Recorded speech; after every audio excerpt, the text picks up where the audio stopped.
ایک مرتبہ حضرت علی رضی اللہ تعالیٰ عنہ مسجد کوفہ کے منبر پر کھڑے ہو کر خطبہ دے رہے تھے۔ جیسے ہی خطبہ ختم ہوا تو سامعین میں سے ایک شخص اٹھا اور کہنے لگا، اے حضرت علی، میں شام سے کئی مہینوں کا سفر طے کر کے کوفہ تک پہنچا ہوں تاکہ میں آپ سے کچھ سوالات کر سکوں، تو اس لیے میں آپ سے کچھ سوالات کرنا چاہتا ہوں۔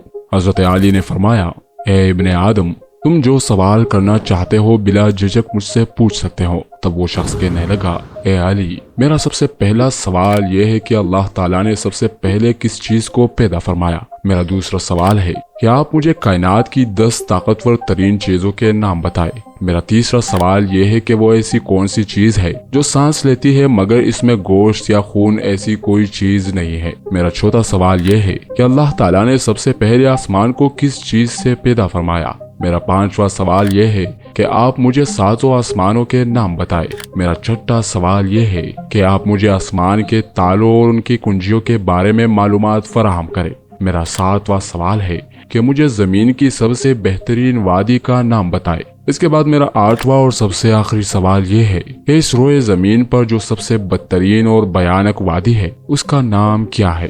آج آپ جو سننے جا رہے ہوں حدیث کی مستند کتب مثلاً الخصال کے باب نمبر 10 حدیث نمبر 25 میں نمایاں طور پر موجود ہے۔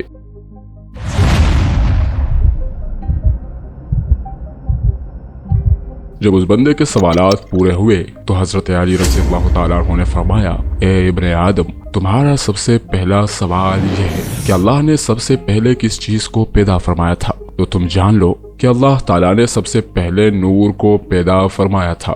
تمہارا دوسرا سوال یہ ہے کہ اس کائنات کی 10 طاقتور ترین چیزیں کون سی ہے؟ تو اللہ تعالیٰ نے اس پوری کائنات میں سب سے زیادہ طاقتور پتھر کو پیدا کیا۔ اللہ نے اس سے بھی طاقتور چیز لوہے کو پیدا کیا جو پتھر کو کاٹ سکتا ہے۔ اس طرح آگ کو لوہے سے بھی زیادہ طاقتور بنایا جو لوہے کو پگھلا دیتی ہے۔ آگ سے طاقتور پانی ہے جو آگ کو بجھا دیتا ہے۔ پانی سے زیادہ طاقتور بادل ہے جو پانی کو آسمان پر اٹھائے پھرتے ہیں۔ بادل سے زیادہ طاقتور ہوا ہے جس کی وجہ سے بادل آسمان پر ادھر ادھر اڑتے رہتے ہیں۔ ہوا سے زیادہ ہوا کا فرشتہ ہے جو ہواؤں کو زمین پر چلاتا ہے۔ ہواؤں کے فرشتے سے زیادہ طاقتور ملک الموت ہے جو ہوا کے فرشتے کو بھی اللہ کے حکم سے موت دے سکتا ہے۔ ملک الموت سے بھی زیادہ طاقتور موت ہے جو خود ملک الموت کو بھی موت دے گی۔ موت سے بھی زیادہ طاقتور اللہ تعالیٰ کا حکم کن ہے۔ جب اللہ کسی کام کے کرنے کا حکم جاری کرتا ہے تو پھر کوئی بھی شے اس کے کام کے بیچ رکاوٹ نہیں بن سکتی اور وہ کام اللہ کے حکم سے ہو کر رہتا ہے۔ اے ابن آدم، تمہارا تیسرا سوال یہ ہے کہ وہ ایسی کون سی چیز ہے جو سانس تو لیتی ہے مگر اس میں گوشت، پوست اور خون موجود نہیں؟ تو تم جان لو وہ چیز صبح ہے۔ اللہ رب العزت نے قرآن پاک میں ارشاد فرمایا ہے، قسم ہے رات کی جب وہ جانے لگے اور صبح کی جب وہ سانس لے کر آنے لگے۔ یہ چاند، سورج، سیارے، کہکشائیں، زمین و آسمان، صبح اور شام، یہ سب بھی اللہ تعالیٰ کی مخلوقات ہے۔ اسی لیے اللہ تعالیٰ قرآن پاک میں سورہ الاسراء آیات 44 میں ارشاد فرماتا ہے، 7 آسمانوں اور 7 زمینیں اللہ کی تسبیح بیان کرتے ہیں، اور ہر وہ چیز بھی جو 7 آسمانوں اور 7 زمینوں میں رہتی ہے، اور ایسی کوئی بھی چیز نہیں جو اللہ کی تعریف کے ساتھ اس کی تسبیح بیان نہ کرے مگر تم اس کی تصدیق کو سمجھتے نہیں۔ قرآن پاک کی اس آیت کے مطابق 7 آسمانوں اور 7 زمینوں میں رہنے والی مخلوقات کے علاوہ خود 7 آسمان اور 7 زمین اللہ پاک کی تسبیح بیان کرتی ہے، لیکن ہم انسان چیزوں کے حمد و ثنا کرنے کے انداز کو سمجھ نہیں سکتے۔ پھر حضرت علی رضی اللہ تعالیٰ عنہ نے فرمایا، اے ابن آدم، اب تمہارا اگلا سوال یہ ہے کہ اللہ تعالیٰ نے پہلے آسمان کو کس چیز سے پیدا فرمایا؟ تو جان لو اللہ نے پہلے آسمان کو پانی کے بخارات سے پیدا فرمایا۔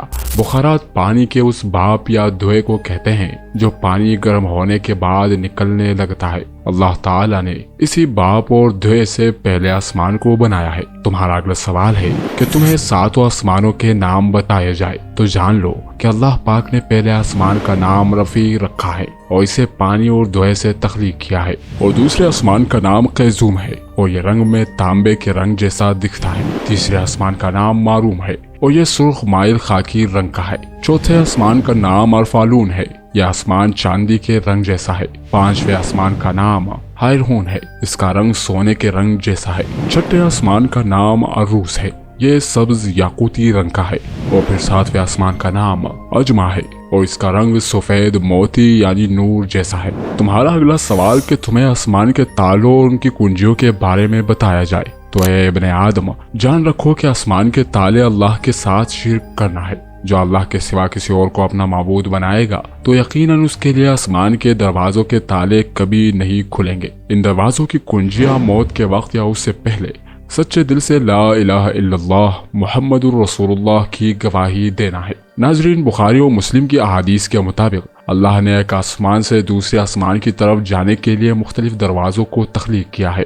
اللہ پاک کے بہت سے نبی اور پیغمبر انہی دروازوں سے گزر کر مختلف آسمانوں کی طرف جا چکے ہیں۔ بخاری اور مسلم کی انہی احادیث کے مطابق حضرت آدم علیہ السلام پہلے آسمان پر، حضرت یحییٰ اور حضرت عیسیٰ علیہ السلام دوسرے آسمان پر، حضرت یوسف علیہ السلام تیسرے آسمان پر، حضرت ادریس علیہ السلام چوتھے آسمان پر، حضرت ہارون علیہ السلام پانچویں آسمان پر، حضرت موسیٰ علیہ السلام چھٹے آسمان پر، اور حضرت ابراہیم علیہ السلام ساتویں آسمان پر موجود ہے۔ اللہ رب العزت نے سورہ زاریات کی آیات نمبر 7 میں ارشاد فرمایا ہے، قسم ہے راستوں والے آسمان کی، یعنی قرآن کی اس آیت کے مطابق اللہ نے آسمان میں راستوں کو بھی بنایا ہے۔ اللہ پاک کے نبی انہی راستوں سے گزر کر مختلف آسمانوں پر جا چکے ہیں۔ حضرت علی رضی اللہ تعالیٰ عنہ نے فرمایا، اے ابن آدم اب تمہارا 7واں سوال یہ ہے کہ زمین کی سب سے بہترین وادی کون سی ہے؟ تو جان لو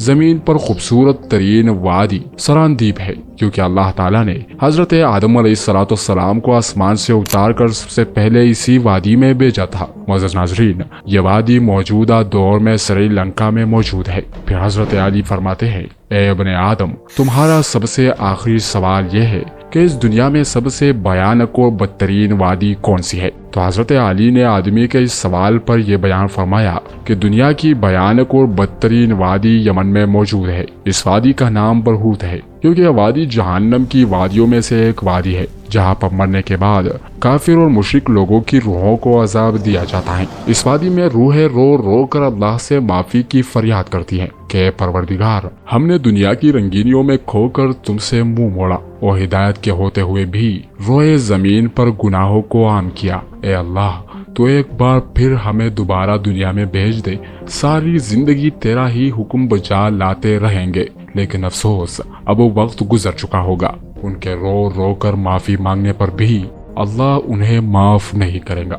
معزز ناظرین، ہمیں اس چینل کو آگے بڑھانے میں آپ کی تعاون کی ضرورت ہے۔ اگر آپ کو ہماری ویڈیو پسند آئی تو اس ویڈیو کو شیئر کیجیے گا اور ہمارے اور اپنے چینل داستان قرآن کو ضرور سبسکرائب کیجیے گا، تاکہ ہم اور آپ مل کر اپنے دین اسلام کے پیغام کو ساری دنیا تک پہنچا سکے۔ اللہ تعالیٰ سے دعا ہے کہ ہمیں اپنی فرمانبرداری اور شکر گزاری کی زندگی گزارنے کی توفیق عطا فرمائے۔